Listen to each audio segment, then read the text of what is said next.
basically what we're really going to focus on is the core of my build, which is this Shadow Dancer.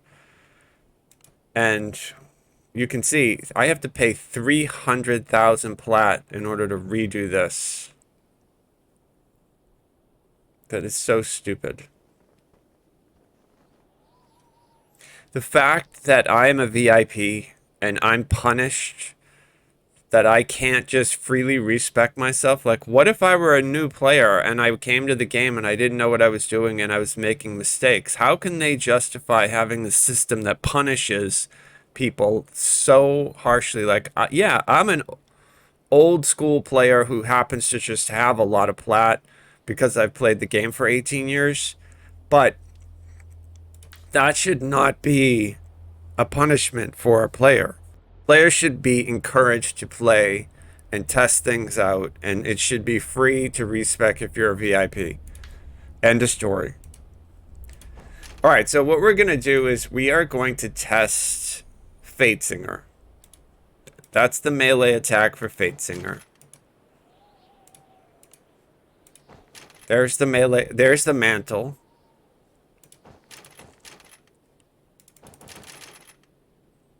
And we're going to do rain. Okay.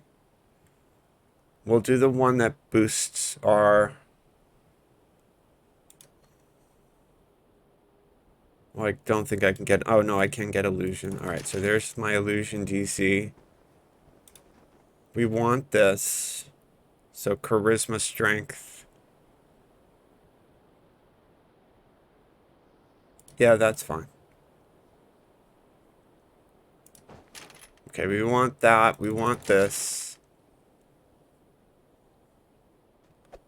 We'll take the less threat. That's always good. And then this is really good. We want that. We want that. We obviously want these two. So we got everything in the top tier of Fatesinger.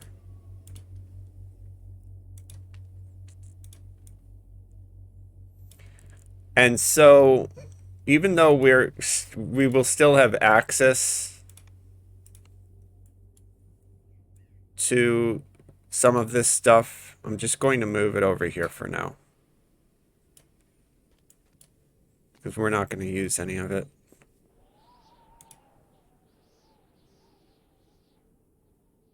Okay, so we want this. That's our epic strike. That's our mantle. Right there. This is a cleave attack that does 360 degrees around us.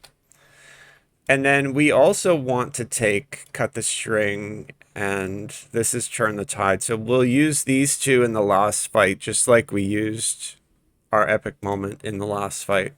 If we can get there. Right, so we're going to test it out. We'll do the same exact thing. Sharn welcome, R1.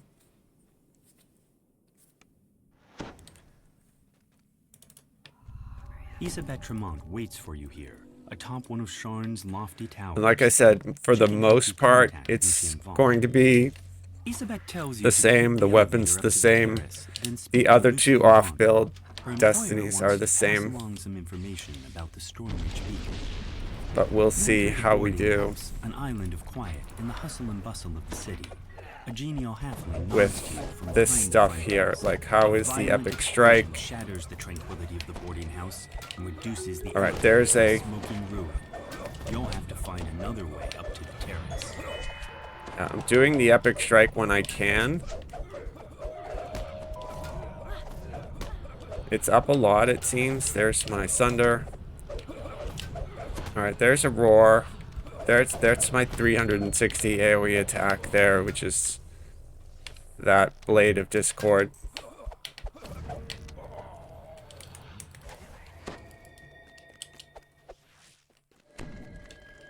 Alright, I thought I saw a mob go back here, but apparently not.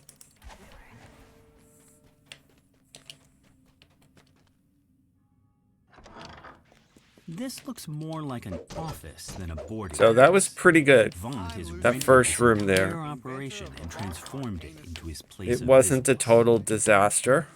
We didn't have to use a second wind.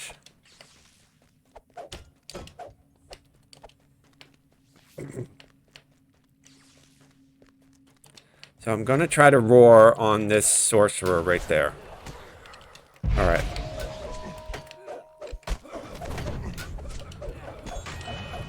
There's the roar. Gotta heal. Getting really low. 28%, 18%. Okay, so I had to use a second wind.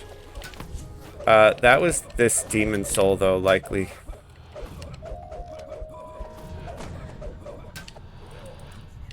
So you can see the damage from Fatesinger is really good too.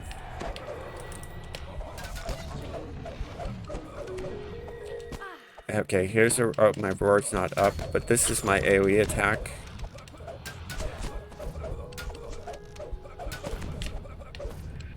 There's a roar. Here's my epic strike. So I just hit him for 75 and then the other for 75. So the damage is certainly here in Fatesinger. Absolutely. Really good. It's just a little, like, we already had to use a second wind. My hit points are going a lot more fluxed than it was in my other build. Alright, so we've got a Famine Reaper. I'm going to hit my roar once it's up and try to lock this Reaper down. Alright, so here it is. So I got the Reaper, I hit him with my epic strike. This is my AoE, so I just hit him for a lot of damage. But you can see, like, I got the temporary hit points from my mantle, but it's still, I'm not going to use second wind, but compared to my regular build, I'm a lot squishier than I was, and the damage is about the same, I would say. So, I think Fatesinger, from what I see, if you just want to be like doing a lot of damage with a little bit of utility, like if you were in a bard, I think that would be really great. But for me, because I'm not a bard, the build that I had in Shadow Dancer is just way stronger. Like you can see that the damage is about the same. It's about the same. Shadow Dancer to Fatesinger. The base damage is about the same. Like I said, when I was in my regular build, my build that's Shadow Dancer. Let me show you. Not that one. Yeah, so 37 points, my normal build in Shadow Dancer that I showed before. If you're joining late, I showed you the functioning of my regular build. We cleared Sharn Welcome R1, no problem at all. We didn't even have to use a second wind at all. We just basically obliterated the entire quest. Here, we're doing about the same damage, but I already had to use a second wind. I've been punching renewal the entire time. We're going to use this top row basically in the last fight, but everything else in the build is identical to before. I'm using renewal. I've got this heal. We're not using quick cuts or primal scream because I don't want to. That's what I normally use. So we're just testing basically Fatesinger right now. So roar on all that stuff. Here's my AoE, and you can see some of the numbers are giant, 5,000, 6,000. But my health is okay. So right now I'm doing well. Here's the AoE. So some of those numbers were really big. That was a big hit. So I mean, all in all, it's very good. Like Fatesinger is probably really good contender for, you know, if I were not just a Dragon Lord, like if I were a hybrid like that, like I just hit that person for 7,600. The only issue that I'm feeling the difference on is the fact that I'm way squishier. But that was great. I just hit all those with rain. This thing is in my... Look, so I have to use a second wind in order to stay alive. Here's my AoE. Gonna have to basically... I might have to use another one because I'm just taking a ton of damage. So the big difference between this mantle and the mantle from Shadow Dancer is the mantle from Shadow Dancer gave us that stacking incorporeality and concealment that really allowed us in light armor, because remember we're in light armor with we have no shield, like we're single weapon fighting in light armor, so we're super squishy. Just to show you, like I've got 144 PRR, 110 MRR, 66, and then my saving throws kind of suck. Like I need to work on the saving throws. But in light armor with evasion, I just have to focus on getting my reflex save up. One of the things that my build right now is suffering from is the fact that I'm still using the face sword. So I don't have all the filigrees and the sentient gem from an actual sword. You know, like... So I'm going to not be in a position where somebody else would have Ascension weapon.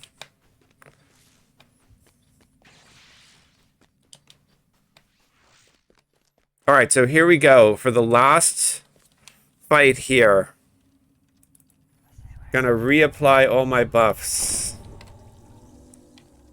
And we're going to go in. The way up to the terrace is just and going to roar to try to get that Carnage Reaper. You hear a piercing call from the and now I'm going to punch my epic moment and my cut the strings. Going to roar. Got knocked down by the sorcerer.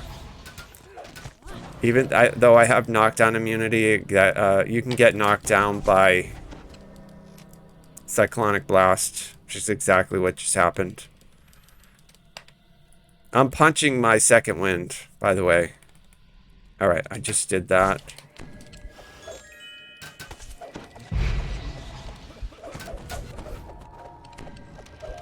Alright, here's a roar to try to calm these things down. I really have to kill this sorcerer. The sorcerer has like no hit points. Alright, sorcerer's dead.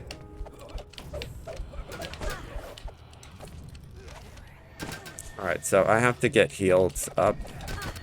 There's a roar.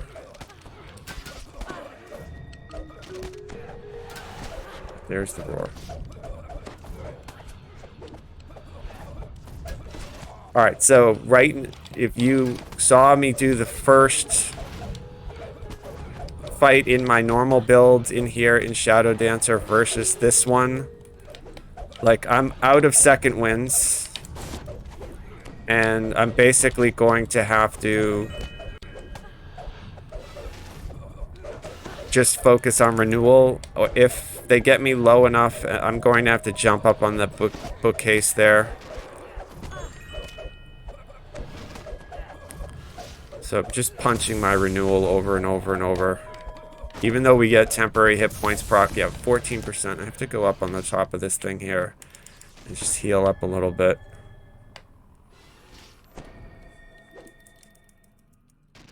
Get to like 50% and then I'll go back down. Alright, there we go.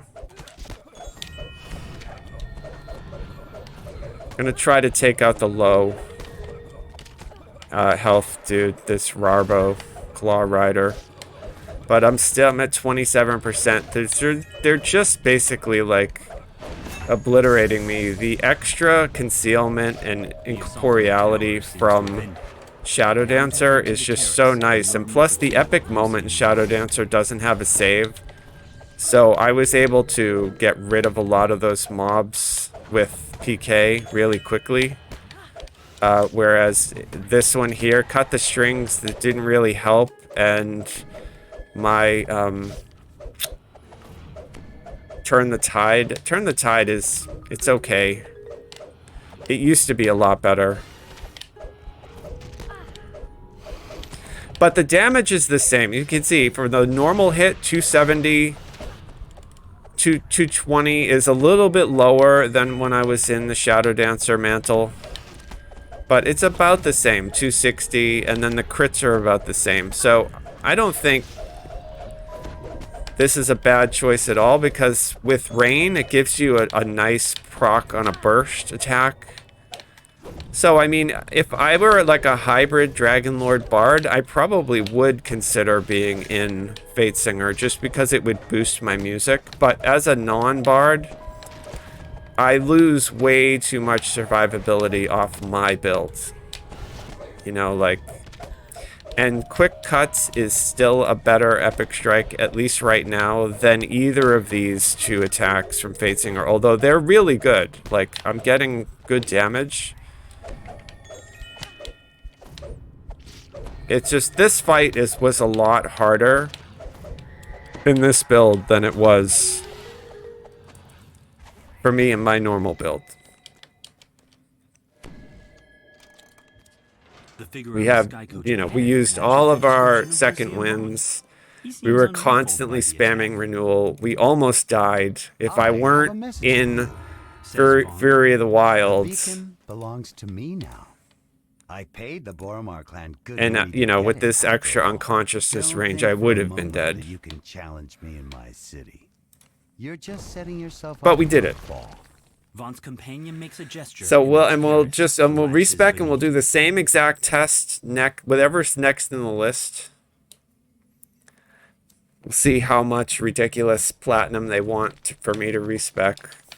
Probably 350,000 plat or something obscene. I'm gonna go repair just because I was... So, something to be aware of. I have knockdown immunity, but that sorcerer was able to knock me down with Cyclonic Blast. And that's no joke. Like, whenever I die on hardcore, it's because I got hit with a Cyclonic Blast. So it's something that you want to, like, take out those enemy casters immediately, just because if anything's going to kill you, it's going to be a caster doing Cyclonic Blast. It's interesting, too, because Cyclonic Blast, when I cast it, kind of sucks, but when it's cast on me, it's, like, awful. Alright, so... Oh, we got another fate point. That's great. Alright, so... You can see that was the build. We have 37 points in Fatesinger, right? Even though we're not color spraying, I'm still building for it, like I said. So... These spell DCs, this and this, is in order to get my color spray. I just basically need to get that saving throw to around 80, even though like the target's 100. We should still be able to color spray and blind stuff with it in the 80s, but my gear isn't optimized right now. So yeah, it's 296,000 plat to respec. And I'll say this again because I said it before. How does a new player test out builds and learn the game if we punish players for trying to get creative with builds? Why is there a cost associated with this at all? Especially somebody like me who's a VIP. Yeah, I have all the plat because I've been playing for 18 years, but it doesn't make any sense to punish players who want to experiment and try out different builds, especially because DDO is such a unique build centric game where you can play all the different builds and some of them may underperform to the point where you wouldn't be able to play a character and you need to respec them. Well, what if you're new and you don't have the plat? Like, that was 300,000 plat to do this respec. That's stupid.